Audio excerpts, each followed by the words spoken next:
Good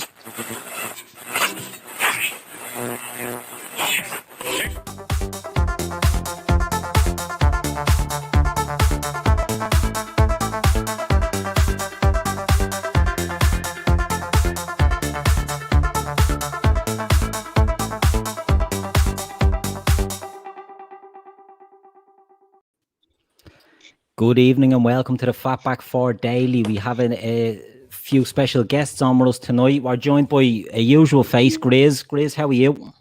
Yeah, I'm good. I thought I was going to be the special guest introduction, but it's okay. Carry on. Well, we know you're dicing with your mic situation. We said we let you introduce yourself first in case you fall off. So just in case I F off, yeah. No, yeah, it's good. All good, good man, to all get good. you there. So all good with Grizz. We've got Callum Sanderson from the Kop-ish Podcast. Callum, thanks for joining us. How's things with yourself? Yeah, really good. Thank you. Thanks very much for having me on. Really appreciate it. No, not at all. It's good to get a few different voices on here. And speaking of different voices, we have Man United fan Terry Flowers from the Football Terrace pod. Terry, how are you? I'm good, mate. I'm good. 2 weeks until the Premier League restarts and cannot wait. Especially as we're going to see Arsenal get slapped by City as well. So it's really all good.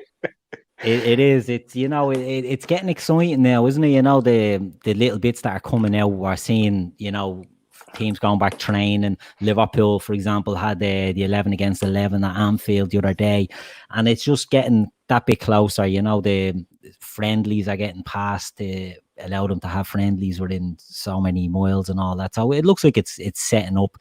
Another round of testing results came out today. I see only one player, someone from Spurs, tested positive, but you know, the numbers are so low that it's, you know, it's good. You know, we can't complain about that. But no, it'd be interesting to get it back. You know, it's good to have something to look at, and what will it look like? Do you know what I mean? What are we going to be watching? Are we going to be watching football as we know it, or are we going to be watching glorified training sessions? Have you been watching much of the Bundesliga since it's come back? Yeah, I have. It's drab. It's drab. It's drab. It's yeah, I miss the Premier League. I respect German football, but I miss the Premier League a lot. Oh, Grizz has dropped out there. We'll let him come back in a second. Yeah, it's unusual. You know, people are saying, you know, they miss the Premier League, and it's different. The quality in the Bundesliga is probably not what they're used to, but it's, you know, it's football at the end of it. We've been that long starved without it that it's good to get something back, isn't it? Grizz, back with us. How's the sound now? Yeah, it's 50-50, man. We done the test, everything was fine. We spoke about the weather and all sorts, and now when we get to the serious stuff about football, it's playing out. This is life, Grizz. This is life. Sorry, guys, if I have to pull out, but at the moment, it's fine. No, you're good. All good. You know, a lot of the comments are asking, Grizz. Everything messes up, that's me done. A lot of the lads in the comments are wondering where the ice cream is. They think that could be what's the death knell here. You're not starting off with an ice cream. Usually that's your... possibly, that's a shout. That could be it. So, Terry, you be no stranger. Yeah, exactly. Terry, you be no stranger to some of our listeners in anyway, because I know Gav has done a few shows with you, and you know, it'll be interesting to get an angle that's not Liverpool orientated, you know, that way. And Grizz was the one who actually thought it'd be nice to get another voice from another team. So, you know, thanks for coming on. It's not going to be a United bashing or Liverpool crowing, you know, there'll be none of that. There might be a bit of that, but you know, we'll keep it to a minimum. I expect it. I always find this with socials. I get more offended at people that get offended by rivals being salted with each other. Like Liverpool lose Champions League final, I am laughing, and I would expect you guys to laugh at us if we lose one. I get really weirded out by people like, how dare you laugh at a rival losing a final? It's like, what? Yeah, exactly. Your dad needs a slap, mate. I'd already pull you up. Or supporting, like, just because Liverpool are there, I'm sure you're not putting the Liverpool top on and supporting Liverpool, you know. So I'd wear a German shirt if it meant Liverpool losing. So yeah, 100%. And you know what? We're all the same, you know what I mean? And that's the thing. I've said it before. To me, Man United, I'm not a fan by any stretch of the imagination, but the only other club that really counts in England as far as I'm concerned. All the other clubs they're not on the same scale as Liverpool. You know, we'll go through a dip, you guys will be on top, you will go through a dip, we'll be on top. Very cyclical with the two clubs and very similar, you know, that way. So look, I've a lot of respect and a lot of time for Man United fans, but I don't expect any you know, platitudes or anything like that from you. You know, you are your fans and you love his team, and that's it. The same as ourselves at the end of the day. So here's Grizz coming back in again now. He's having an absolute stinker here. Grizz, change of position could be what you needed, my man. This could be it. Yeah, this could be my, like, you know, the Steven Gerrard dropping back into sort of deep midfield. This could be the turning point, lads. Well, that's much better, actually. I think we got it. Sorry, guys. Good stuff. No, you're good. You're good. No comments about making sure he doesn't slip or anything with the Gerrard reference there. Yeah. We'll keep that to a minimum. That's it. Get in there before him. So, folks, what we're going to do tonight, just for a bit of fun, we're going to go through the 20 clubs in the Premier League. We're going to rank how the managers have performed. How, you know, we have some managers overperformed, have some managers underperformed. You know, what's their expectations like at the start of the season? What have their resources been like? How have they managed through situations, you know? So we'll just go through. You can go any way as want, but I was just going to do the current managers of the teams, but I know there's some of them, like Pearson at Watford isn't there that long, and there's a few of them that aren't. Arteta isn't there that long. So if you want to go with, for example, Arsenal as a whole, look, that's up to yourselves. We can talk through it. And I thought we'd go from 20th to 1st and just sort of go through who we think has been the worst up to the best, if that's okay with ourselves. Now, Terry, I've seen Gav on your pod and you've had fancy graphics and all this sort of thing. There'll be none of that here. So it's just going to be pen and paper stuff. So nothing wrong with that. Nothing wrong with that. We might just need to memorize what we're putting in, and I'll make a note of it as we go. So, gentlemen, who do we feel has been the worst manager or worst performing or underperforming manager so far this season? Now, Callum, we'll start with you on this, and we'll just go around. We'll all give an opinion. But who do you think has been the worst of the lot? This is actually, it's quite a tough one, because it's very easy to turn around and say, well, whoever's bottom of the league has been the worst manager. However, Norwich are bottom at the moment. I genuinely don't think he's been the worst manager in the league, because you have to look at expectations. You also have to look at positioning as well. No one expected Norwich to come up and stay up, in my opinion, anyway. So they're kind of where they meant to be, considering they haven't spent loads of money either. They've pretty much come up with a team that got them through promotion. So I wouldn't say him. Villa spent quite a lot of money. So you look at them.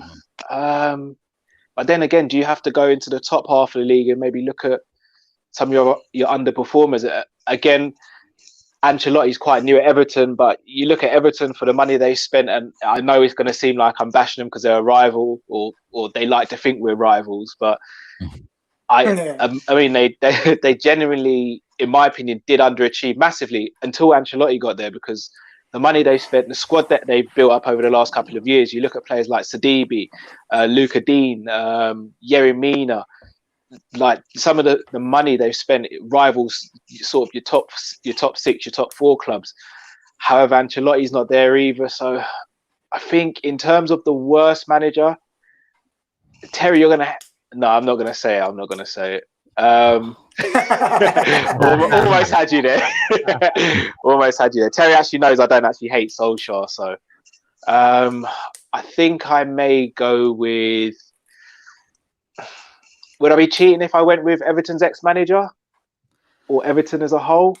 Look, you can go what way you want, and we'll see what the lads think. You know, it's a tough one going with Everton. It seems like an early blow at the start, you know. But if you're gonna buy that logic, if I look at that, I actually don't think there's anything wrong with your logic. If we're gonna go by that logic, where teams are from expectations, Tottenham have got to be bottom. Yeah. Because they were Champions League finalists. On a value basis, the 4th most valuable squad in the world going into the start of the season with Poch. He flopped, and Jose hasn't done much better. I would honestly put Tottenham bottom of the pile for underachievers, and both managers just, for whatever reason, have had stinkers of a season. Yeah, that's a shout, Terry. See, I've got to be honest. I think Terry's got a shout there. Yeah, and probably if we were doing it as a combination of club and coach, then I think Spurs would definitely be in the bottom 2-3. And I know Keith's gonna take the piss, but I know what Callum's saying about the Norwich manager, because I get that Norwich are bottom, and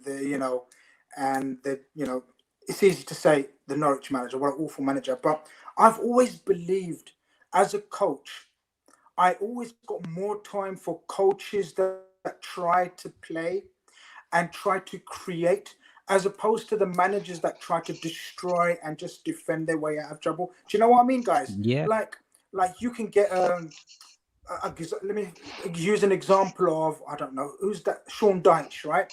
He's the sort of the opposite of a Daniel Farke. You know, he's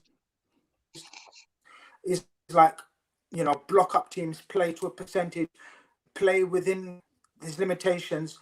But that's also could be construed as clever management, like know his limits, you know, and make sure survival at all costs is the main thing.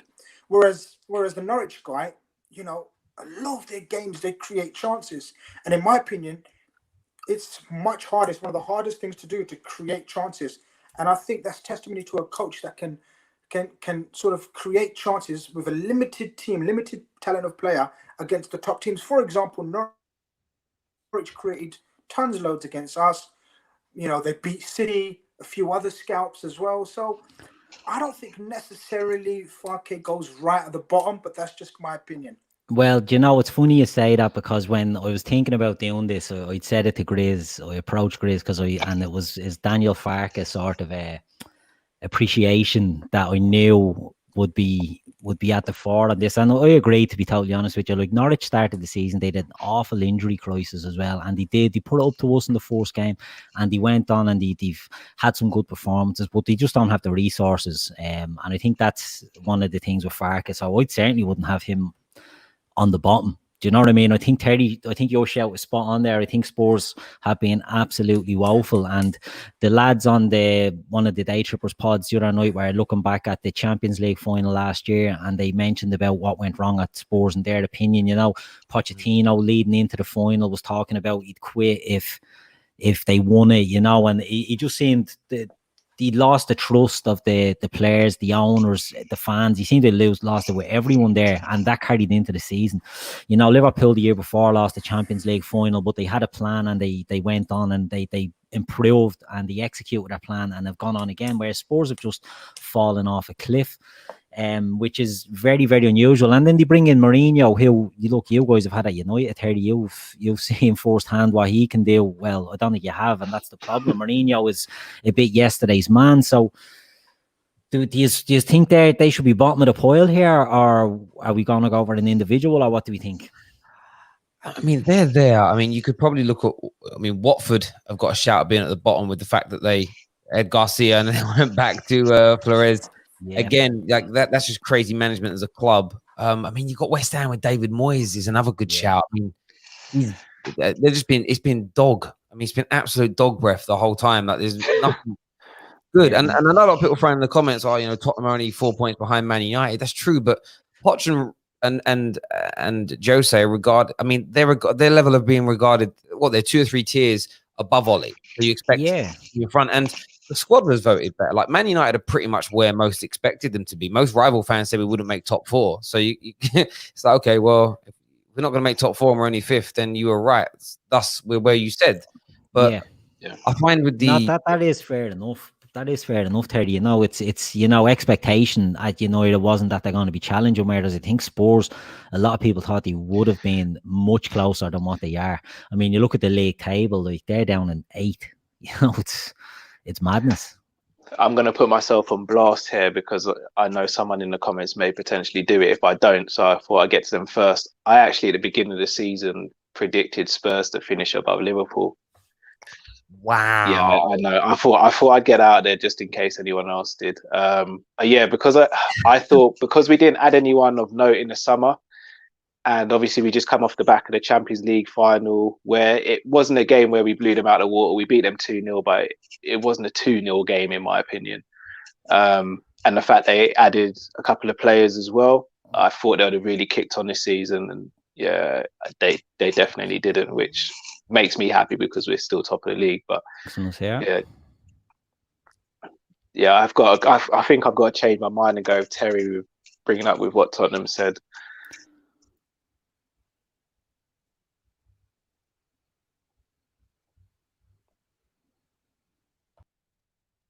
Oh, Keith's gone. It's just me. Oh, he's back. No, Keith's back. There we go. Yeah, sorry, guys. I think Grizz is after putting the mockers on us here with his dodgy connection. So sorry, what was that, Callum? You were saying? Yeah, I think after what Terry said, I still have Everton in my bottom three, but from what he said about Tottenham, yeah, you have to think to go from Champions League finalists to there's absolutely nothing to play for now, pretty much. Yeah. Says a lot. Yeah, it is. They've fallen off a cliff there, haven't they? So look, we can pencil them in here on Jose, Poch and Spurs as a collective as the biggest underachievers. And look, I don't think there's too much of an argument on that. Put Spurs in here. Now, one of the names I got mentioned a minute ago, to me, one of the biggest underachievers. Well, I'm going to group these two together. West Ham with Moyes have been deplorable because of the money they've spent. But it wasn't all Moyes. Was he in that start of the season, or did Pellegrini start the season? Pellegrini started. Yeah. Pellegrini did, yeah. So I can't blame Moyes on. But it's an appointment by West Ham as a board that I didn't understand what they were thinking. What was their logic behind appointing someone like David Moyes?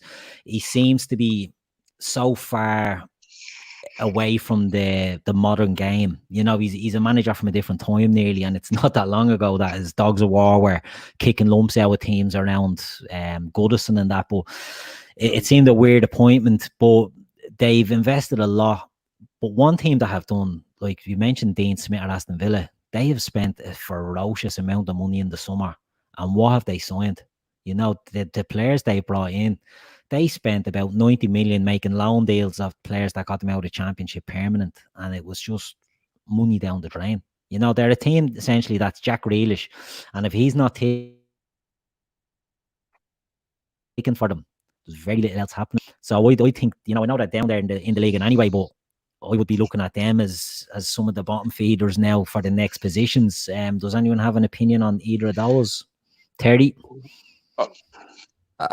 Yeah, I mean, I think they're down there. If they were second bottom or third, but yeah, anywhere around there, I'm comfortable with. They've been awful. David Moyes is a little like Jose after Real Madrid scarred. David Moyes, the Man United experience, the way he flopped, the way he it's destroyed him. I think he is. Like when a boxer loses their punch resistance and their chin's gone.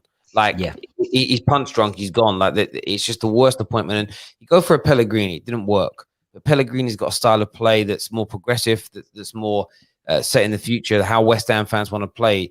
It's a little like when Southampton, who had all those progressive managers, went for Mark Hughes. It was just a weird move. Doesn't make any sense. So, yeah, I mean, we'll see what Callum's got to say. But I'm more than happy for him to be second or third bottom, definitely. Yeah, Callum. I agree with West Ham. In terms of Aston Villa, is it being a bit cheeky to talk about their League Cup run? Because I mean, getting to the final, I mean they beat Leicester in the semis. Beat you. I mean, we're even. The history books, that's the thing with history books. In 20 years time, they beat the great Liverpool team. Battered them 5-0. But I mean, even in the final, you look at the final, City really only won that game from a goal that they shouldn't really have got. I mean, they won a corner that shouldn't have been a corner, and they scored from the corner. But I mean, is it cheating to look at their cup run and sort of weigh that into the Premier League? I mean, because them getting to a final is a big achievement, in my opinion. A team that's just come up. We know they've got a massive history and a massive following, but what they are as a team now and where they stand in English football, for them to get to a final, I think is commendable, to be honest. Yeah, it's true. I would put Villa above Everton. That you mentioned, Callum. I'd put them above West Ham. I'd probably put them above Watford as well, because of the mismanagement of the club. It's kind of hard, as you say, to judge. Like, I actually think Nigel Pearson's a really good manager. I actually think he's. We'll go on to Chris Wilder later, but I think there's similarities there, and because they're sort of like old-fashioned looking northern men, they almost get put into the Allardyce box without people knowing what they're really about, if that makes sense. But I would put Villa a little higher. Yeah, it's a harsh one, I suppose, when you look at the stuff they've done outside of their league form, and they have suffered with a lot of injuries as well. There's so many teams down here. I mean, could we look at Arsenal as being an absolute basket case? They're down the bottom. They're down the bottom. Like, I was just about to say, easy, low-hanging fruit, isn't it? But they've been so mismanaged and misrun. They're the team that I can't get my head around Arsenal. They're an absolute conundrum to me. They had a good setup there with Arsene Wenger, and the fans got pissed off. Emery came in, they ran him out of town. They bring in Freddie Ljungberg like he was the second coming. Didn't have a clue, got rid of him, and now they've got in Arteta. And if you listen to an Arsenal fan, they'll tell you he's the best manager in Europe, and they're on to something. And Aubameyang is the best striker in Europe, and I just can't get through the logic of Arsenal fans. But they've been they're one of the worst run clubs in the Premier League.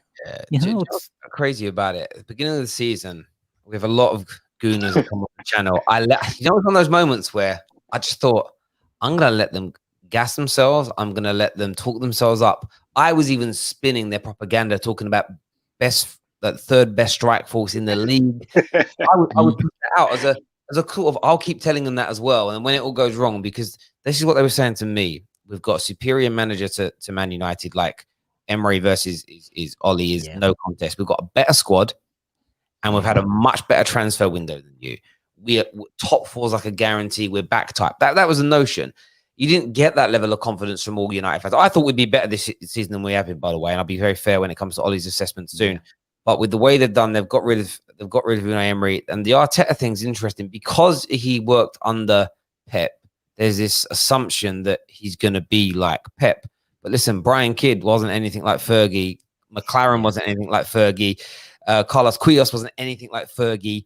So this kind of notion that because you were somebody's AM, you're going to be a brilliant manager is weird. And Arteta might be brilliant, but a lot of people right now are cashing huge checks, and I don't know if they've got the funds for them to clear. There's a lot of bounce checks coming in again, but I would say Arsenal are definitely in the bottom six.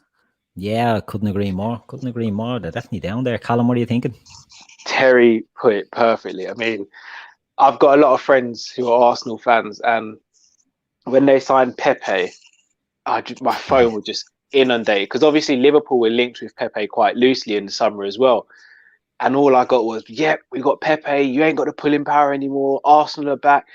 Then they got David Luiz, and they're like, he's Chelsea's best defender, but we got him, he wants to stay in London, he fell out of Lampard. And I was thinking, okay, so you've got Pepe, who, if you break down his stats in France, scored more goals from the penalty spot than open play. Then you look at Lacazette. You look at Lacazette, who I actually think is very talented, but he goes with massive goal droughts. And then you look at Aubameyang, who is a world-class finisher, but that's all he has to his game. And then you look at their midfield, which has got more holes than a sieve. You look at their defence, and you think David Luiz and Socrates against the likes of any team in Europe with a bit of power and speed is going to give you problems. Then Bellerin wasn't fit. They were playing Maitland-Niles right back. They signed Tierney, who was injured, ended up having to play Kolasinac there, got injured, having to play Saka there. And I'm thinking, so Arsenal automatically think they're going to finish top four. Yeah. I got people saying that Arsenal had the best front three. They said that Lacazette's better than Firmino, Aubameyang's better than Mane, and Pepe's not better than Salah yet, but he will be in a season. And I was just like, I can't speak to these people. It's crazy. Just crazy about those kind of claims.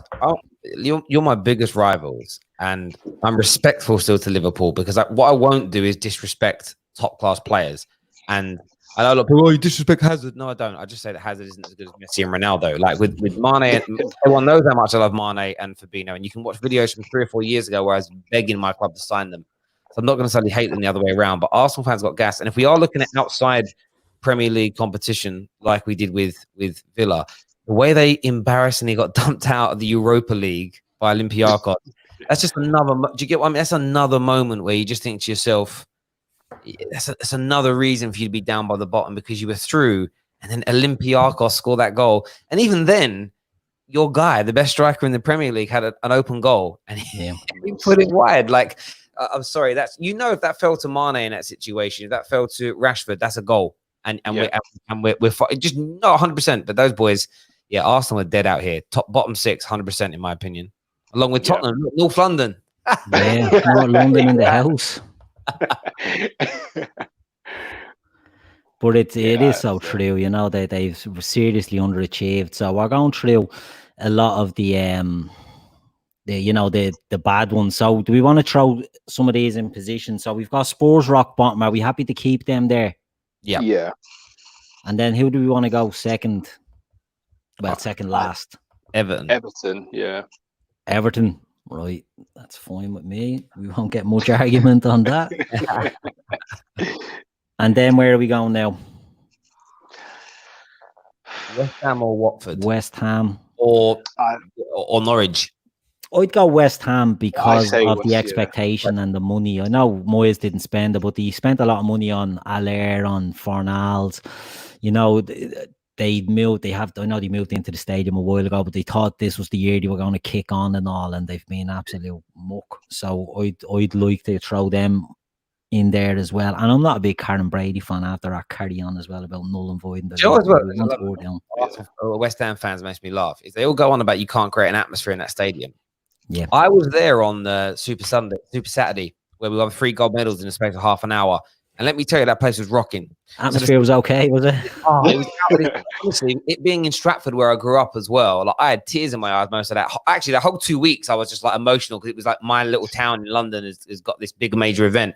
But the atmosphere was one of the best I've ever experienced. So whenever a West Ham fan say you can't get an atmosphere there, I'm like, no, you're not creating the atmosphere. It's not. The stadium's just an empty vessel. If you want to make a noise, you can. But you know, it's them. You know, they make jelly deals are weighing you down, boys. Like, yeah. I have to say that because it winds me up when I say there's no atmosphere there. I saw that one of the best nights of my life in that building, and yeah, it's great. Well, this is it. Yeah, I mean, it's they seem to be just reaching to their excuse book for everything they can get. And look, they went from Upton Park, which was in the back streets, which had an intimidating atmosphere, to a stadium out in the middle of nowhere. And, you know, what can you do? You're going to lose something, and it's up to them to try and generate it. And they just haven't done it. They just look to use it as an excuse constantly. So look, we'll put them in the bin as well. They can go into 18. Yeah. They're unreal. So we'll go then next 17th, just above the relegation. I don't think Norwich should be down this low. Yeah, I'd like to keep Norwich out. Arsenal. Yeah, go for it. They go on about Arteta. Yeah, they go on about Arteta. He hasn't lost many games. He hasn't won many either. You know, he's drawn a lot of games and then lost them in silly games in the cups and all that. Arsenal fans love doing that, don't they? What's it, 12 draws, the invincible season, supposedly the greatest Premier League team. Yeah. They're not even top 5. I wouldn't even put them in the top 7 Premier League teams of all time. It's crazy.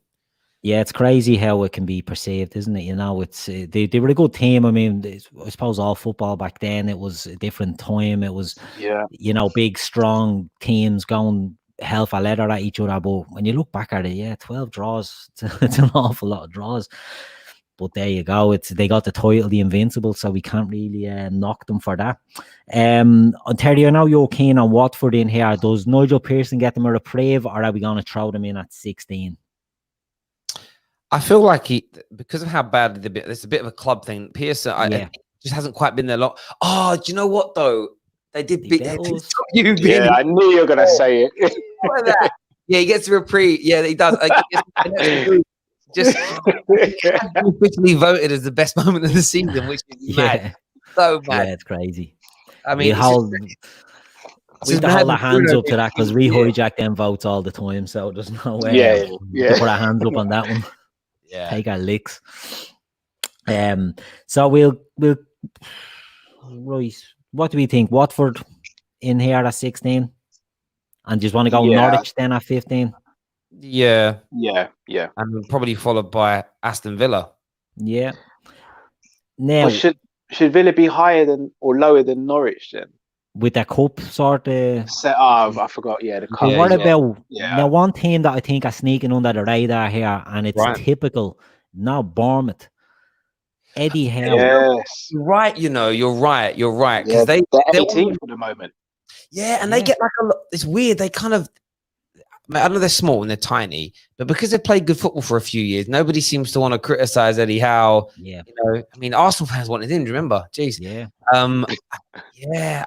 It's hard though because we've obviously put two of the big boys down there, so it's bumped everybody up. And then you've also got Brighton as well with what's his face? Graham Potter.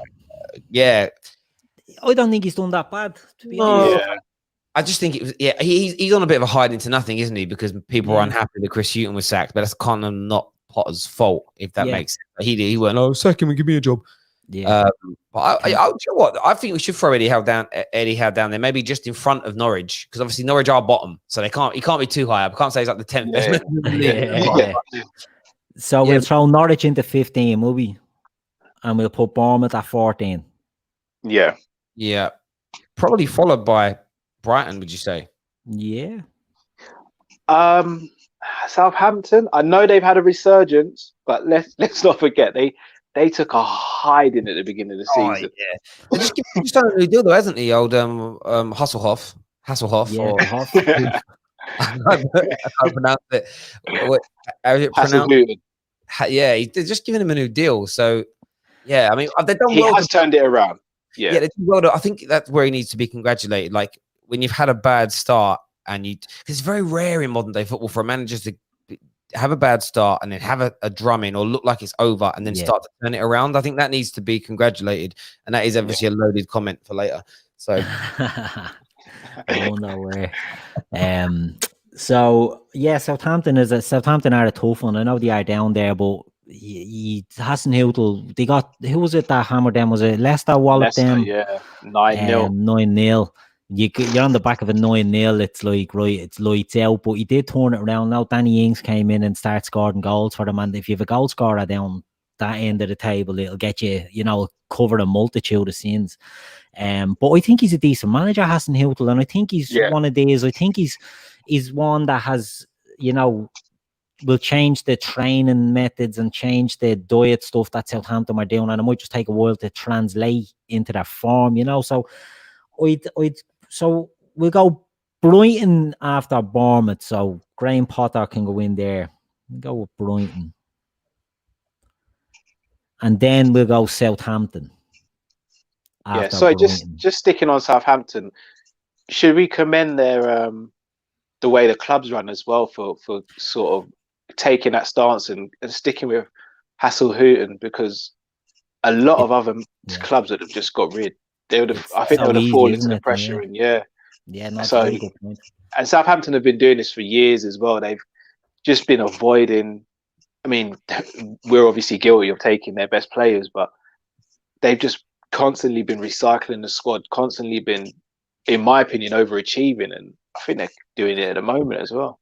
I mean, Southampton should probably be given a Premier League winners medal this year, really. They should just get given one to the club. Do you get what I mean? Like, develop half of the squad, not half of the squad, but you know what I mean? No, they do. And I think they had a little wobble where Husey came in. And I love Sparky. Like, he's a United legend, but he isn't. He wasn't the right kind of manager. It's very strange. So they've turned it around. And I think when you get slapped like they did with 8-9-0, they stick with the manager. I think it shows they have a vision, and that's where a lot of the top. That's where Man United went wrong for so long. We kept on, go for a rough patch. Let's get rid. Go for a rough patch. Let's get rid. Rather than saying let's push through this rough patch, show faith in the manager, allow no player power, and see if we come out the other end better. And it looks like it's going to work for Southampton, because I think their run before the end of this thing was suspended. I mean, their run wasn't that great. The last 5 games, only 1 win in their last in their last 5. But up until that point, they've done all right, and I don't think they'll go down. So no, I don't think so either. So we can go. We still have to throw Villa in somewhere. Would Villa go above Southampton or below them? I think below Southampton. Yeah, I think below. They're 9 points behind them in the league. Well, they're 9 points with a game in hand. If they win their game in hand, they'd only be 6 points behind them, and they went to a final cup. So yeah, they also on the back of only getting promoted. That's true. They also spend a lot more money though. Yeah, so put them underneath. I'm comfortable either way. I'm not going to die on that hill. We'll go Villa. We'll go Southampton. Now, has anyone got an argument about putting Roy Hodgson 10th? Because that seems to be his aim every season, and seems to be where he's happy to get, whether he's managing Crystal Palace or he's managing Liverpool. He just seems to aim at the middle, and that's it. Yeah. So I don't think he'd be comfortable any higher, because he'll start making excuses. I agree, really, because I kind of was thinking Hodgson followed by Sean Dyche anyway. Yeah. And then, actually, no, I would say actually Steve, because I wanted to put Steve Bruce above both Dyche and Hodgson purely on the basis that 99% of his fans didn't want him there, and he was on like a hiding to nothing. I think he's done really well considering the adversity that he faced when he went in, because most managers get hate 6 months in, a year in. He was getting it from before he signed, and I just felt like it's just such a lack of respect. There really was for him. No, I couldn't agree more. I think he's been on an absolute poison chalice, and I know Newcastle have been a basket case, you know, with the ownership issues there, and they love Rafa. Rafa's gone. They bring in Bruce. He's a journeyman at this stage, isn't he? He's been around the houses. He's been at so many clubs, and I suppose they thought they were getting one thing, and they've ended up getting another. You know, he hasn't been that bad. I think, he sneaks into the. Well, I think as you say, it's expectations, isn't it? There was this feel, it will go straight down, like terribly low points, and he's done a lot better than people thought he would do. And it kind of reminds me of, it's like getting with a new girl, and all she wants to talk about is her ex all the time. Yeah. It makes it hard for you to do your thing during sex as well. It's like, I don't want to know. That's how it feels. It's hard way to perform. The thing is, though, with Steve Bruce, would you say it's more a case of the hate just spilled over from what the fans had for Ashley? Because as you said, Keith, Rafa was loved there, he was adored there. So it would be the same, like for you, Terry. Let's say, for example, you sold Pogba and you brought in, I really don't want to be disrespectful saying the name, but let's say you brought in Lee Cattermole for Pogba. There'd be few, mate. And you're not necessarily angry with Cattermole. You're angry with the fact of you've sold one of your best players for a player who's not kind of fit to lace their boots. In the same way, if we sold Mane and bought, I don't know, Redmen, for example. I agree. I think also we managed Sunderland as well, and I think for all those things, it's a bit. When Chelsea got Rafa Benitez, the fans were angry because it was like you've gone for someone that we don't like. You've gone for someone that's marred in our eyes already, and you've gone after him. And no, I get that. I just think he's done really well considering the fact that he's just been, for me, constantly abused by his own fans all season. And they're going to get this takeover. They're going to become players. And even now, it's good. We can get rid of, not from all people. I've had a few interviews with Steve Rath, who's a great guy and really big Newcastle fan.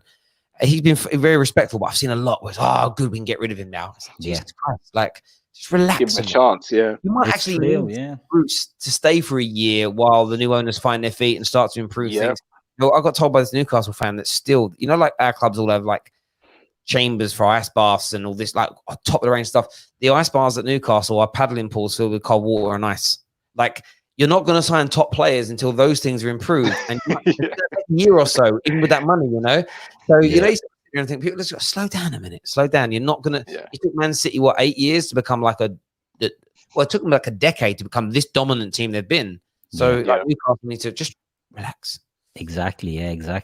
Before we go on, lads, I forgot to say this at the start. Just want to give a quick shout out to our sponsor of the show, Paddy Power.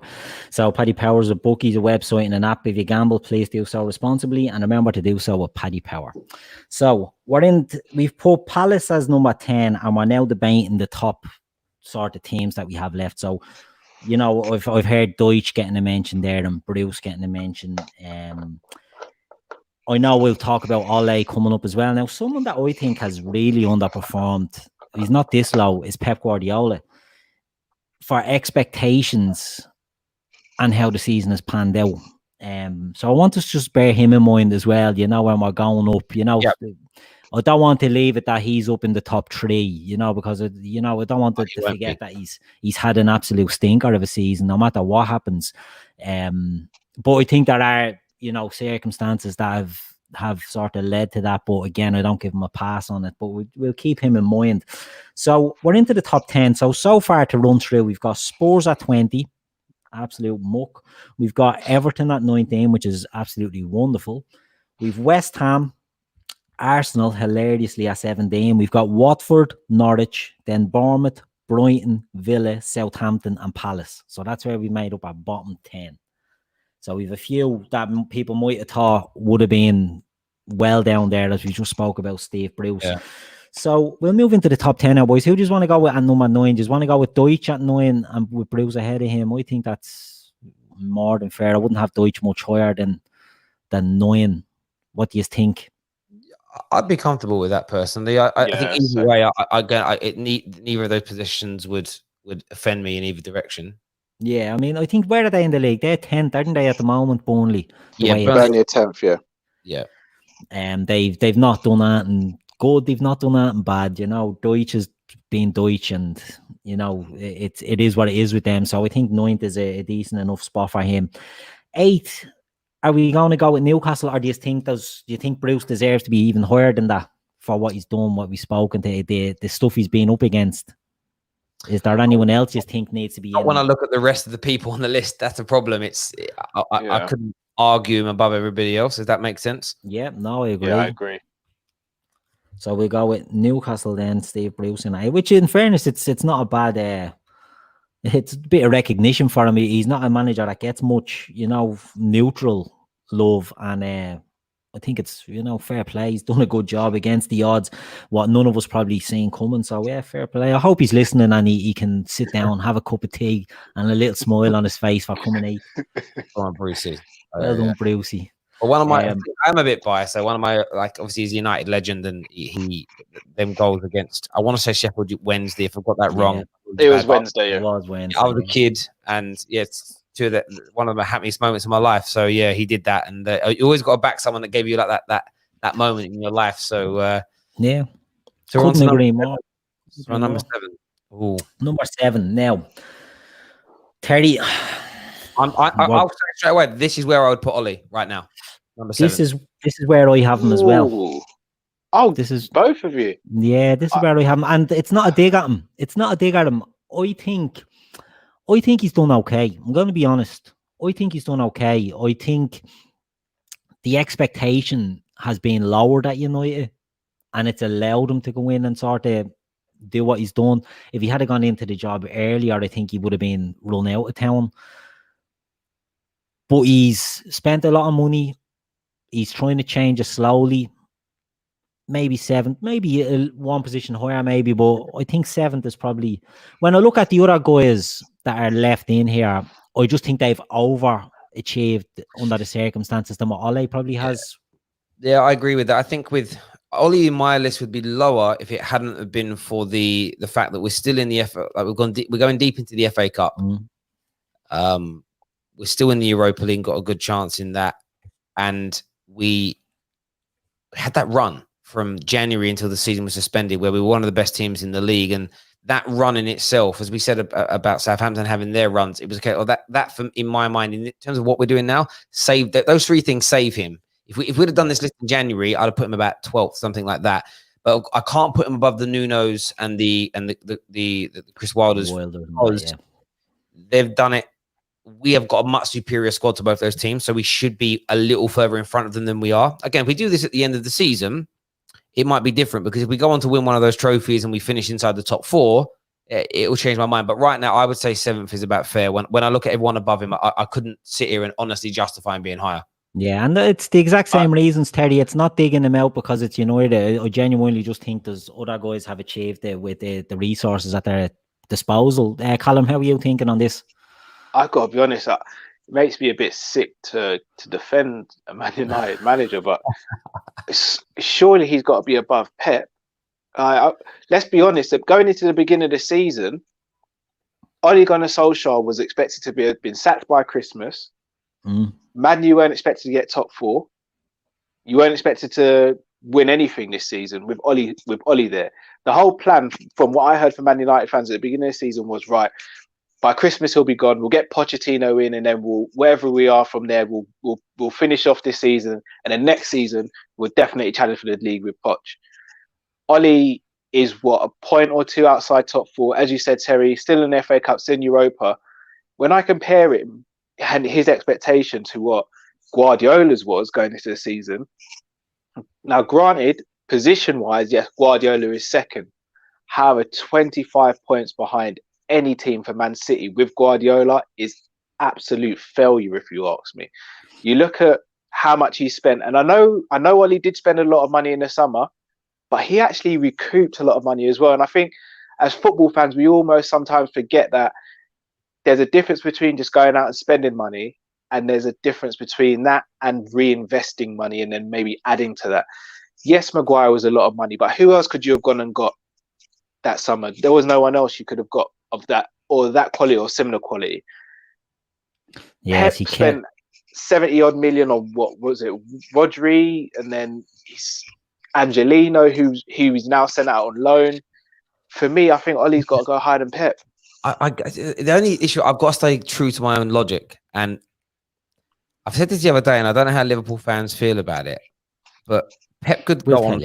He's won the League Cup. He could go and win the FA Cup and the Champions League still this season. Yeah. Conceivably, that would arguably be a better season than Liverpool's in terms of trophies and success. So, again, I get where you're coming from. If they were out of the FA Cup right now and out of the Champions League, he'd be 10th, 11th, because they hunt over like 100 points and 98 points, whatever it was last season. To be then 25 points behind you this year in the league, we were just doing the league, I would say yes. But because we've included other people's cup runs, I can't. Yeah. I can't I can't like hypocrisize my own logic, but I do get where you're coming from. Pep would probably be, like Kevin said, I put Pep around fourth in that point. I really want to push Ollie above Wilder and above Nuno, and I get your point. He's going to be sacked. This is going to happen. It is a real tough one, and but I'm kind of conservatively happy to keep Ollie in seventh, and yeah. I mean, I would love him to be first. I want to put him first or second. I'd love to, but I need to be honest with myself. And he hasn't been for the entirety. He could, as I said already, if we go on to win a trophy or two, who knows, and to make top four, suddenly you could argue second or third. But right now, sitting in seventh, see what he can do. With Rashi coming back, we're going to do this. We're going to do it. We're going to win something. Just staying on that point, though, Terry, with cup runs. And again, this might sound really harsh for me to say this, but isn't it expected for City to go on these cup runs considering the squad that they have? True. I mean, I'm happy to be overall 2-1. Not looking to just have a kick in at Pep or anything, but I sort of know where you're coming from, Callum, because I don't sort of give City recognition for winning the League Cup every year or for winning the FA Cup. I mean, I don't know if it's a Liverpool thing, Terry, you might think totally different. I think the domestic cups are so devalued now that, you know, I'll give them credit in the context of the team that's winning them. You know, if Aston Villa were to win a League Cup, fair play, it's an overachievement. City winning it every year with the squad they have, with the bottomless pit of money, you know what I mean? The draws. I mean, if you look at the Man City draws over the last few years in domestic cups, my jeez, it's been. In fairness, well, Ollie has beaten Pep 3 times this season. Yeah, that's true. Beaten well as well. Pep 3 times this year. I don't know if this is true. I just thought about it now. I swear Ollie's beaten Pep more times than Fergie has. Probably. I'd say so. Yeah. I don't remember beating so maybe I'm getting brought into the propaganda now. Let's do it. Ollie above Pep. I would, you know, I'm not going to die on the hill. I'll back it. Let's do it. I don't care. I love it. So where are we putting Ollie? 7th or 6th? Have we moved them up to 6th here? Yeah. Okay, 6th. So who are we putting 7th then? Pep, yeah. Woo! I have the two of them one on my list. I have them one, you know, apart, Pep and Ole. I had Ole in 7th. I had Pep in 6th, but I'm happy to switch them around because I do think the achievements. I think Man United have, you know, they're not achieving what they want to achieve, but then they're not coming from a place where we spoke about Spurs had given themselves a platform, a new stadium, a Champions League final, and absolutely arse fell out of them. Man United should be up there, but they're not up there, and they're realistically, I don't think any of the fans think they're going to be challenging, for league titles. Top 4 is what you want to go. And look, we were there not too long ago. You get your top 4, you get back into Europe, you start getting that, not even the money again, because money is an issue for United, it's an issue for everyone, but they're one club that can sustain a bit of a run outside of the Champions League. But to get the players in, I think walk before you can run nearly. So I think the expectation levels are a bit lower at United, which is a sensible approach. I think Pep's brought in to win the Champions League. That's where he was brought to Bayern Munich to do. He was brought into Man City to do. And now they're still in there. But there's a lot of media going on about how Man City are now the odds-on favourites to win that. I don't really see that myself. I think they've been absolutely brutal this season, and nothing that I'm seeing from them is making me think they're going to waltz through Europe. But if he wins the Champions League, Terry, you said something that you think it'd be a maybe better achievement than Liverpool. I disagree, but obviously I have tinted glasses on about that. I just think it would be maybe it would save their season to a par. Do you know what I mean? Like they're that far away in the league that they need the Champions League now to just nearly go even. So I think they're hugely underachieving this season, and I'm happy to put Pep below Ole on this list. I'm never going to moan about a City manager being that low. Yeah, I know some of the listeners might be thinking, well, maybe pandering to the United fan on the panel, but genuinely not. I think it's a fair enough show. I think City have been awful. I think the excuses you're hearing now of them. Gary Neville was on again today saying, but they lost Laporte and they didn't replace Company. Well, they didn't replace Company. Do you know what I mean? That wasn't that wasn't something that was just forced on them. They chose not to replace Company. And do you know why they didn't replace Company? Because Maguire chose to play for Ole over Pep, and that's a fact. So, oh well, there you go. There you go. Word on Slabhead. At least he got something right. So Man City, and then we go to Man United. So now we're into the top 5, boys, right? We've got. Yeah, it's quite easy. It's a bit. Maybe we might start to have a conversation on some of these now. So we're left with Sheffield United, with Wolves, with Chelsea, with Leicester, and with Liverpool. So who do we think has been the 5th? Chelsea for me. Yeah, Chelsea. See, I think Lampard has done a decent job with that transfer ban that they've had there. I think he's done well, but they have sort of tailed away a bit. I'd nearly have him ahead of Rodgers at Leicester. Whoa. I know. I think Leicester were brilliant, and they've died off. They have. That's a good point. It's the season got suspended at the right time for them. If you looked at their 13 games leading up to it, they are dropping like a rock. I think again, Nuno at Wolves, I think's been absolutely excellent. But unlike we mentioned Ole earlier, I think Ole's last 2 or 3 months has elevated him, especially with beating City and Bruno turnaround. You look at Rodgers, it's actually gone the other way. But because nobody cares about Leicester, no one's focused. Whenever you hear the top 4 races happening, Leicester are just a side dish. Oh yeah, Leicester are there, aren't they? Everyone's still thinking. I thought towards the end of the season, before it got suspended, I thought that Man United could potentially leapfrog both them, like Chelsea and with the way we were playing. And now it's going to be really interesting because, of course, we get 2 players back that probably weren't going to return in Pogba and Rashford. So it's going to be real interesting to see how that works. But so what would you put Brendan Rodgers 5th? I would personally, I'd put Brendan Rodgers, and that'll be controversial because a lot of people might think, oh no, Leicester have been up there all season and have, they've had a great season. But, we played them around Christmas. We were only back from the World Club and we absolutely destroyed them. But the talk was, Leicester are coming after you, Leicester are the challenge, and they've just fallen away. They've really badly fallen away. Now, I just think, as I said, Lampard, with what obviously he's at a bigger club, but I think he's managed them well. Yeah, and he's inexperienced compared to Brendan Rodgers. Yeah. Brendan Rodgers has been around, what's he been managing, 10, 15 years now? Like Lampard's second season, and he lost Hazard, who is a top player. couldn't buy anybody. He's had to play, a few average youngsters to bolster his squad out, a few older men on But the he's right. he's put his faith into them, He's not been afraid to give Mason Mount. I know he had him at Derby, but he's made him a sort of key player in his Chelsea team. He's given Tammy Abraham a run where it's easy to disrespect, the young English strikers that have sort of been journeymen on loan and never really done it.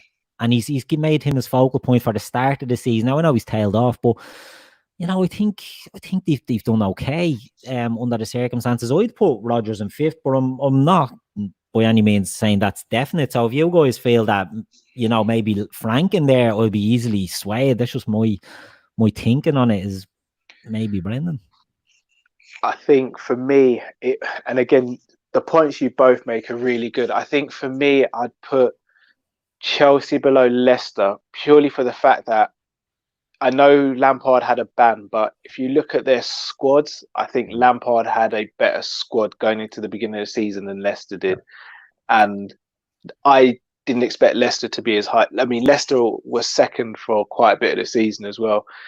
And they're now third. And granted, the only reason they're still in the top four is because your Man United, your Arsenals and your Chelseas, they just haven't capitalised on when they've just been faltering. But they are still there. And I think for Leicester to be third in and amongst teams such as the quote-unquote Big Six, I think is testament to Rodgers. It is, and I team. suppose it comes down to the expectation thing as well, doesn't it? They weren't expected. Well, maybe a few people might tip them as a dark horse to get top six, and they're comfortable in the sense, they've a bit of daylight in the league. So I'd be if you want to go Lampard in fifth, I'm happy enough with that. We can throw Lampard in there, throw Chelsea. He's done well, but that's all I wanted to say was that. I know it's easy. It's nearly the years of them hoovering up all this young talent and flooding their youth teams with absolute quality players, sending them out on loan. Then they get a ban and they're able to pull back, zoom it. They're able to get these guys back from loan that can go into their team. It worked out well for him, but he's I think he's done okay. But look, we go with Chelsea in there. Fourth, are we going with Rodgers, or do you think he's done more than Nuno or Wilder or Klopp? What do you think? What's the Terry? What are you thinking on this one? I think expectations again. I think with Wolves, they have a tough start with the Europa League beginning when it did. They're still in the Europa League, I believe. Really good run in that. I think they'll go quite deep into that. Yes, they're pushing further up the league. They're in the top four race still, as an example. And yes, they've spent money over the year, but they didn't really spend much this summer. Well, they permanently signed players that were already there. It wasn't like new individuals. The football's really good. I think when I saw them play yourselves, I think at Anfield, could argue they were a little bit unlucky. You had Neto that, like marginally offside, could have got his first goal. Like I've seen them give a lot of top teams really good games, as an example. So, I would. It's a real tough one, but it's either him or Rodgers fourth and third, in my opinion. That's what I would go with. But I'm happy for either to be in any direction because there's not. I look at those Lampard with his situation, and then I look at the other two. They're all very close, so I'm kind of comfortable with any of them being sort of in that order, really. Yeah. Before we move on, Stevie has put in the comments there about a bit of interaction with the chat. You know what it is, Stevie? I have a new camera here, so I'm not looking at my laptop camera. So my eyes, I'm all over the shop here, so I'm not giving the lads in the comments much of a say. But I've been throwing one eye on it, and a lot of it they are agreeing. Maybe not with everything, you know what I mean? But I think they're throwing out a few shouts and. I think we'll do our best to get a few of the comments in, but don't blame me, Stevie. I'm a novice on this of new equipment, and a master's only as good as the tools at his disposal, and I am no master. So we'll go then with Rodgers in at 4, in my opinion, because the European run as well that Nuno has got them on. They're still in the Europa League, are they? Yeah. They're comfortably in there as well. So I'd go Rodgers. And people, again, might think that's a bit harsh, but I just felt he fell off a cliff. Fuck them. And then Wolves. So then Wolves in next. I think we all agree there. Nuno, he's done a great job. You know, he's come in there, but this is where the expectation and the investment thing comes in my opinion. Wolves with the George Mendes link, you know, it's a bit of a sketchy setup that they have there. Do you know what I mean? They're getting access to players that they'd have no access to. Yeah. But do they care? If you were a Wolves fan, would you care? I certainly wouldn't. Do you know what I mean? They were my clients in my previous job. I spent a lot of time at Wolves with. I was there the day that Neves signed. I was there 2 days after Nuno came in, and it's interesting. They've got that. The owners have a great relationship with Jorge Mendes, and that does help them. But I suppose it's no different to the relationship that Man United were trying to create with Mino Raiola. They just picked the wrong kind of agent to do it. If you want an agent to be friendly with, pick a good agent, and I think they've done that with Mendes. That is true. Yeah, no, it's very true. I mean, you've made a great point there, Terry, because Man United did go into bed with Mino Raiola, and it's just turned sour so quick, whereas Mendes is just given, you know, the top young talents that are coming out of the Liga Norte over in Portugal or from even La Liga, you know, you've Jota and Jimenez and, you know, good players that are going there, and they're not doing anything wrong. You know, and that's the thing. They're not doing anything wrong. People say, you know, is it Gestafuel? Is that the name of the company, Mendes's company or whatever? It's a conflict of interest and all that. But I think they've done well. If I was a Wolves fan, I'd be absolutely delighted. You know, they've not done not having a dig at Man City, you know, with financial dope and what Newcastle will inevitably do. But they're, you know, that if you're a fan of a club like that and you can get to see these guys, Ruben Neves was the captain of Porto. He was linked with United and Liverpool, and then 6 months later he signed up for Wolves. Do you know what I mean? Like, that's fairy tale stuff if you're a fan. Of course, and him and Vinagre, I remember speaking to both of them, and I said, why'd you come here? And they just said we wanted to play for Nuno. Nuno was offered 5 Champions League clubs at the same time that we came in, and he chose Wolves. And I remember saying, "What was your rationale?" And he just said, "I want to." It's the conversation that put this idea of legacy into my head. And his view was, I could go to these other Champions League clubs weren't the top table. It wasn't a Bayern or a Barca. He said, I can go there and play Champions League football and maybe even win a trophy or two, but nobody would remember me in 15, 20 years. Yeah. But if I go to Wolves and we create something which we think we can here with the vision of the new owners, it's something that could go down in football history. So it was, he bought into that idea, and then the players were desperate to play for him because he's such a good manager. And I think that's where, when I've read the reports in papers, it's a bit of a murky relationship. When you actually talk to the players and the manager of why they joined, it's much more real. And I've had that face-to-face conversation with them, and I've always had, since spending so much time there, I've got a little soft spot for them. And other than when they play Man United, I want them to do well. And I think, the next 4 or 5 years, I would really watch out for Wolves. They'll grow to be bigger and better than Arsenal. Yeah, I couldn't agree more. I mean, I think a lot of the comments there, the lads are saying, about the players. Vinagre is a top player. I know Gav out of this parish is a huge fan of Vinagre. Raul Jimenez, they've brought in some really good players, and it's an excellent point. It's nice to hear that, actually, Terry, that Nuno said that he could have went for bigger clubs, but he wanted to build some. It's something that a lot of players don't. Look at the bigger picture, and they'll jump at the big shiny contract without taking a step back and thinking, right, is this the best move for my career, or is it the best move for my bank balance? And to hear that he wants to build something there, it's actually very nice, because sometimes you go to a club like Wolves, it's a stepping stone to get to an Arsenal. And he's obviously not doing that. He's looking to build some, which is great. Fair play to him. Yeah, it is. I think a lot of the players I used to speak to, you'd have those interesting, weird little things you learn. So very few of them would call training or a game. They would call it, I'm going to work. So could you come to me at 3:00 when I finish work? It's so professional, which I just wasn't expecting to hear.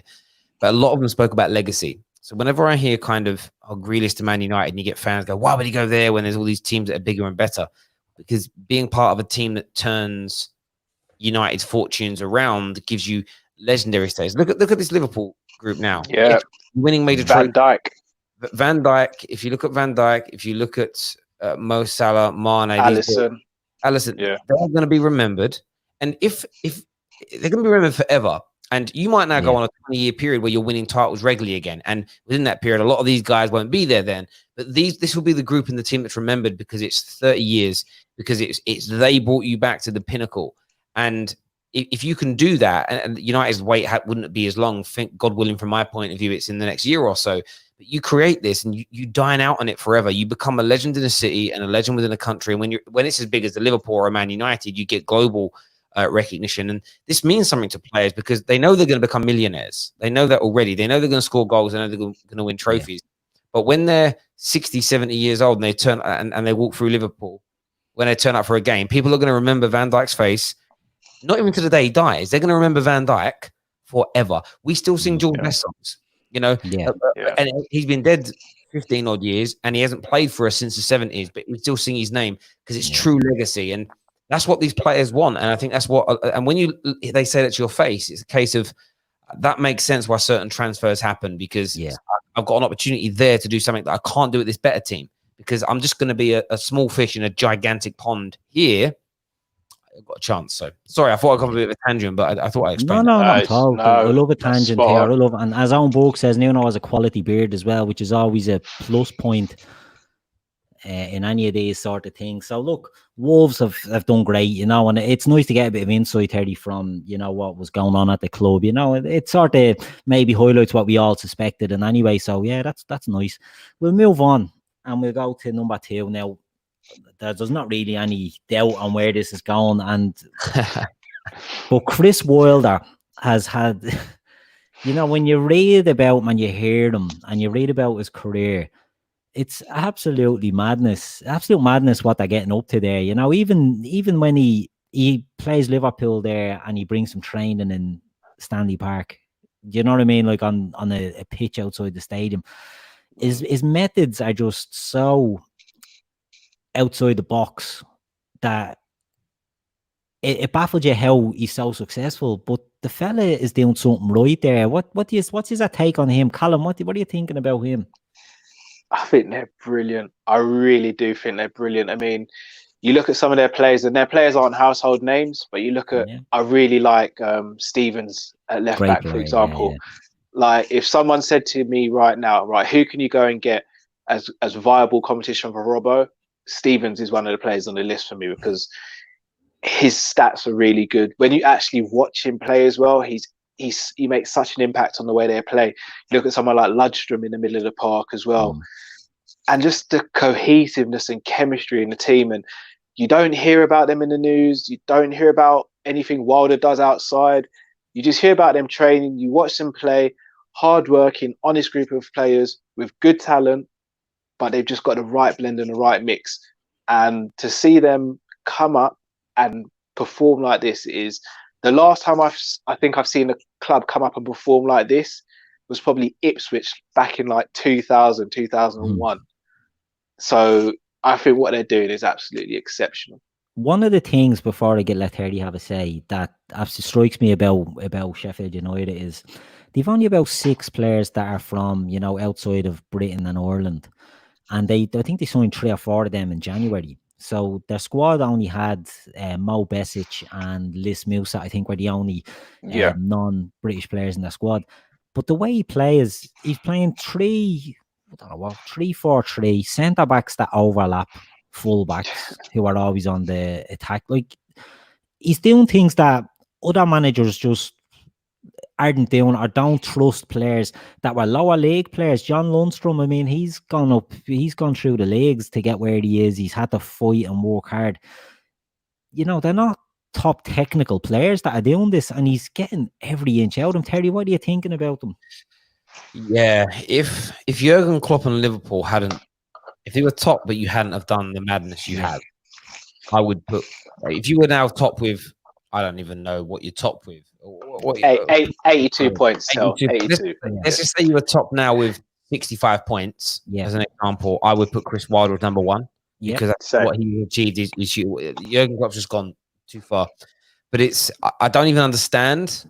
I haven't studied it enough to understand this overlapping fullbacks thing, but yeah, I kind of get that they go in front of where the fullbacks are. The technical players, there's no real pace in their team either. No. I watched their team play, and I watched them play yourselves, and I just thought, if they had a bit of speed, there was times they could have got inside and whatever, and they didn't do it. But he's a brilliant manager, and I think there's two things there. There's this, I think there's a cultural war within football, and I think it stems from wider society where kind of British northern managers, especially northern managers, they look down our nose on British managers, not good enough, not this, not that. And I think that's because we go for the same stereotypical British managers that have failed at the highest level in the Premier League, but they keep getting jobs. I think you start going to the lower levels now. If you go into Championships, League One, League Two, teams play football. You know, two of my brothers are Leyton Orient fans, and God rest his soul. When I forgot his name. Just Edinburgh passed away. You know, they were raving about the kind of football he was playing, and I'm not saying we have to have more British managers in the Premier League. I'm not really that kind of person. But if there are, I think there are better managers in the lower levels than what we have near the top. But it's because he's an ex-Premier League player, so he's going to get an opportunity at the high. And I've heard a lot of. I listened to Talk Sport quite a bit, and there's been some argument. I think Frank Lampard said something once around he doesn't mind getting his hands dirty in the lower levels first before going into the Premier League. And there was a lot of lower level managers that were a little offended by that in the sense of, what do you mean dirty your hands? Do you know how good we are down here? We just don't get the opportunities at the highest level. And I think Chris Wilder is, maybe could show a few of the Premier League clubs. Look, it hasn't worked with, Watford. It hasn't worked with these four managers. Maybe go look at a League One, League Two sides. Look how they're playing football. The only issue you have is, can players of a higher level respect somebody that's never been at their level? And I think what Chris Wilder has got is that man management, which doesn't get spoken. Jurgen Klopp has got it. Pep has got it in a different way. Fergie had it in. Fergie's man management was better than his tactical ability, in my view. That's why he had he leaned on the assistants all the time. And although I have heard some people say that he was like awful, like no tactical nous. Of course, he had tactical nous. I'm just saying the man management was better. In some respects, I think Jurgen Klopp's man management is even better than his tactical side of things, which is also brilliant. But I think with Wilder, he's got great man management, and everybody listens to him. We're going to overlap the fullbacks. You mad? A bit okay. I'll do it. You're gonna stay in this position for me today. Okay, we'll do that. And I think that's it. You've got to have the tactical nous, but then you've got to allow people to buy into you. And interestingly, I watched a podcast. Now I couldn't understand what they were saying. I had to read the subtitles, and it was Van Aanholt with another Dutch player driving around somewhere in Holland in a podcast talking football. And I think they'd both played for Sam Allardyce at some stage. And they did laugh at his training methods and style of football. They just said, like, because obviously they're Dutch, and the Dutch they play one way, right? And it's sort of like, long ball, hit and run, hit the channels. And they kind of laughed at it. But then they were like, but what a man. The way he treated us, the way he elevated us, the way he had our backs, the way if I needed something, he'd let me have it. And he tells a story about where he had to go back home. I think his dad, Van Hart, his dad wasn't well or something. And he's like, look, absolutely go. Take as long as you need. Let me know when you're coming back. He said within 2 days I was coming back, but it was just like I had so much respect for the man, and that's where I like Sam Allardyce. He says a few funky things on radio now, but players loved him, and I think that's what you need. And Wilder has that in abundance, where he's got some tactical nous, but I think the players buy into him. I think they love him. I think they'd run for a brick wall. And if you get those two things together, and it's why number one is number one, when you get tactical nous and someone who's a good person, and it's why Jose's finished now. I don't think about Jose's dinosaur football. I've come to a conclusion. For me, there's nothing wrong with Jose's tactics. Is that no one likes him anymore, and no one buys into him. And I think that's what Wilder's great at, that people love him. And what I would love to see is a few more years there, and then I'd like to see a bigger Premier League team go come in and show us what you can do. And I'm not sure the size of team. I mean, he'd almost be like a really good first appointment for someone like Newcastle before they build up their squad or something like that. But we'll see. Yeah, no, it's a good point. I mean, we spoke earlier about Moyes and, the Mark Hughes getting the Southampton job, and it was the same old faces, the failed managers getting rehashed and getting the jobs again.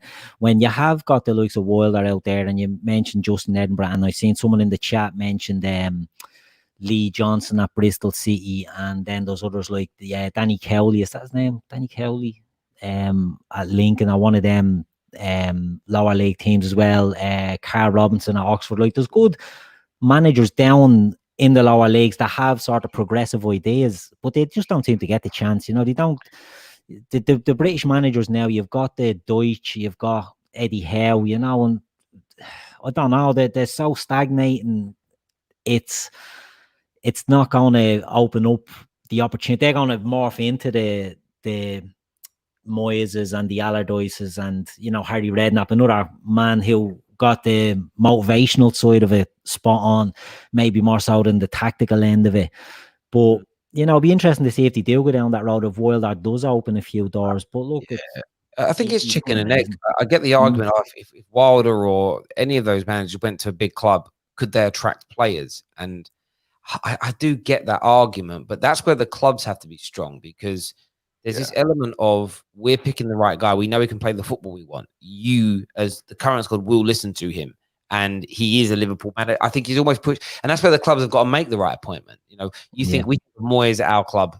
You think of Roy Hodgson where you are. It's hard for the current players to buy into him, let alone signing people. And you've got to get those balances right. And I think that if your team's got a philosophy in the same way Southampton do, Liverpool clearly have now with the way that FSG have appointed your last two managers, it's about picking someone that can pick up that mantle. Where we went wrong with Moyes is he is nothing like Fergie. And I know that Fergie was part of that decision, but it's a clusterfuck, because you need to keep moving in the same direction rather than digging up the foundations every time you want to change manager and starting again, because you waste 6 or 7 years. But it'll be interesting to see where he goes next, no doubt. Yeah, looking in the comments there, a few people are asking where Wilder goes next, and someone's after throwing in Dortmund. It's good to, why not? You know what I mean? It's maybe. They're looking for, the Dortmund certainly look for managers that do think outside the box, and if they're looking, that's not a bad shout at all. But he's had a great season, he's done well, and with no prolific strikers as well. Like when you think of what they've done, I thought that McGoldrick get a goal for them this season. It's been a mad old year for them, but fair play, he's done well. And Terry, you did say something there. If it wasn't for how much that Liverpool are after sort of blown the arse off this league, Wilder would have been number one. Definitely. Yeah, without a doubt. But you can't. I know we're going to go on to that now. You can't take away from what Klopp and Liverpool achieved. Only a fool would do that. Yeah, exactly. And it's, again, we're going to move on to Klopp now and in number one. It's not, we're the Liverpool pod and let's all talk about how great our manager is, but we really have, we've the perfect manager for our club because of what you've said there, the tactical side of it that he does, but the man management and the emotional, he sucks in. It's the perfect fit, Liverpool and Klopp is the perfect fit. The fans love him, he got mocked for getting the players to applaud the crowd after 2-2 draw with West Brom. But what he was doing there was he was setting planting the seed that you don't leave here till the end. And it worked, and it was foolish at the time, but it's everything was a plan. And it's one of the criticisms I sort of had with Ole at the start was I didn't feel there was any plan or any direction. What was he? I think he might change that a bit now, but it's one thing that Klopp has had all along. He's had a vision and he's had a plan and he's stuck with it. And we've seen the sort of year-on-year progression. We got to the Champions League final. We got beaten by Madrid. Could have fell off a cliff like Spurs did, but now we went on. We won it the next year. While also getting 96, 97 points, was it, in the league? Yeah. 97 points in the league, which was outrageous. The third highest all-time total, and you don't win the league. That could have been something that might have knocked them, but now Klopp gets them going again and gets them breaking all sorts of records.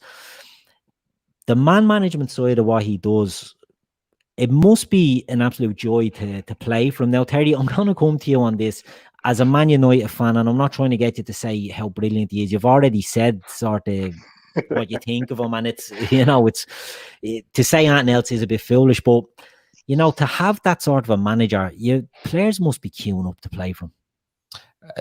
Undoubtedly, if I look at it from my point, I used to kickbox for Team GB, and there are certain coaches and certain instructors that I had that to this day I've not fought for 10 years, but I would still walk over glass for, and I know now could push me to do things that I maybe didn't feel like I could do. And we've all had those great teachers that, you're a school teacher that you still, now you're like, I call you sir, I still respect you in this. If you told me to sit down, I'd probably say yes, because I've got that deep level of respect for you. And I think that's what Jurgen Klopp has. And it can't be taught. It can't be trained. You can't go on a course to learn to do this. I tried my hand at management in work and in business. I did okay, but I didn't have the patience for people, especially people that couldn't get or didn't understand what we were trying to achieve. It's such a unique skill, leadership. It's about the most important thing is about delegation and empowerment. And what Klopp does so wonderfully well is it's why no bad habits are going to get into that dressing room, because he's given the power to the players. He's the nice guy to everybody. Yeah. When he needs to be. But it'll be if someone, let's just say a new player turns up and they're slacking a bit in training, it's going to be Henderson, Van Dijk, Alisson, Mane, Salah. They're going to grab him by the scruff of the neck and tell him what he should and shouldn't be doing. Yeah. And that's the art of, but people will say things like, well, that's not him leading, is it? No, it is, because you're empowering your people to lead through you. And that's what great leaders do. It's about having adopters. You get early adopters and you get full adopters. And once people are pushing it for you and people are out there, so I do it in my day job where I build great relationships with top level consultants. They then sell my product for me, which means I spend all my week not selling. I just turn up and sign a contract. But it's you plant the seed early and it moves along. And I think that he has got it absolutely right. He knows how to do it. People love him and they work for him and they listen to him. But the players are bought in. And now that the players, and it's come to fruition. And as soon as you won that champion, I said this before your Champions League final last year. I said the same thing about Spurs as well. I said the team that wins it is going to go on to something special. I felt the team that loses it could drift apart because there could be the element of it just isn't going to work for us. With Liverpool being in their third final under Klopp, there's an element of ever going to happen. And I know, look, none of us will never ever know the answer. Some will say absolutely not, but most people didn't think Spurs were going to drop off a cliff either. Yeah. And I think that galvanized you, and you are where you are. And as long as the transfer business is good, which I think that there's no signs that it will not be, this Liverpool team could stay very, very potent for the next 3 or 4 years. And my only hope is that you don't do a treble or you don't win 4 titles back to back. It's great. I can't deny how great you are. I just hope you don't create a club achievement in that period that United haven't done in the Premier League era. As long as you don't, in terms of trophies, as long as you don't do that, I'll walk away from it feeling as possible. Yeah, Callum. Firstly, yourself, what do you think about? Yeah, Terry loved the honesty first and foremost. I love that. I've got to be honest. I love Klopp. When we were getting Klopp, I was 50-50 on him because obviously he had a few losses in finals. Plus, we're also linked. It was between him and Ancelotti, wasn't it? And at the time, I thought Ancelotti might have been better for us at the time because I wanted us to have instant success. Looking back, Klopp, without a shadow of doubt, is the right man. And without waxing lyrical about his Liverpool career and legacy up till now, I'm just going to focus on this season. And to have a team finish on 97 points and not win the league last season, it would have been very easy to have a group of players that felt sorry for themselves and go into this season and think, well, you know, we'll just give it our best. But we gave it our best last season and still fell short. For him to now come back a season later and again not add any real big players in terms of players who could walk into the first team. He added Adrian, Sepp Vandenberg and Harvey Elliott. 2 of those are youth players, and 1 was bought as a backup to replace our backup keeper that left. Obviously, because of Alisson's injuries, Adrian's played a lot more football than any of us thought he would. But to inspire the team to go again and to do what we've done in the league, what was it, 27 games before we were beaten? I think we've broken the record for the best league start in anywhere in the world. Most wins on the bounce, I think it was over a calendar year without losing a Premier League game. Phenomenal. And I say that especially nowadays where you see we got beat by Watford. Any team can beat any team in this Premier League. We've seen it with Norwich and Man City. We've seen it Watford and Liverpool. So again, not to disrespect the Arsenal Invincibles, but the season and the league wasn't as hard then as it is now. So the achievements aren't even comparable. Yes, they went on, but it's again, this is the thing I look at when it comes to great teams. I've got a rule for great team. Well, great managers. First of all, you're not a great manager at the elite level until you've won back-to-back titles and a Champions League. Now, Klopp has won back-to-back titles in his career, and he's now won the Champions League. He's in that space. Wenger doesn't qualify, and I've always had that metric in my own mind. And when I look at great teams, you win multiple trophies in seasons, or you win 3 or 4 years on the bounce, you're winning trophies. Liverpool are about to do that, and you're not going to stop. The invincible team, they won what they did that 1 year, and that was it. And it's a great Premier League achievement.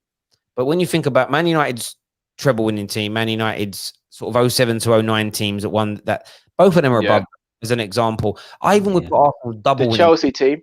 The Chelsea team as well. Team, 04-05 is in front of them. Your team this year, Man City's current team, like that's just to name a few. I even put Arsenal double winning team in 98 above the invincible team because I value trophies is what it's all about at the end of the day. I remember shouting down, having arguments with Liverpool fans 2 or 3 years ago where it was like, no, I'd rather play great football than win trophies. And it's like, no, you're lying. I know you're lying because you haven't won very many in the last 10, 15, 20 years. So you're just saying that, like, once you're a great team, you would not swap. Imagine your football could be even better than it is, but you don't win anything.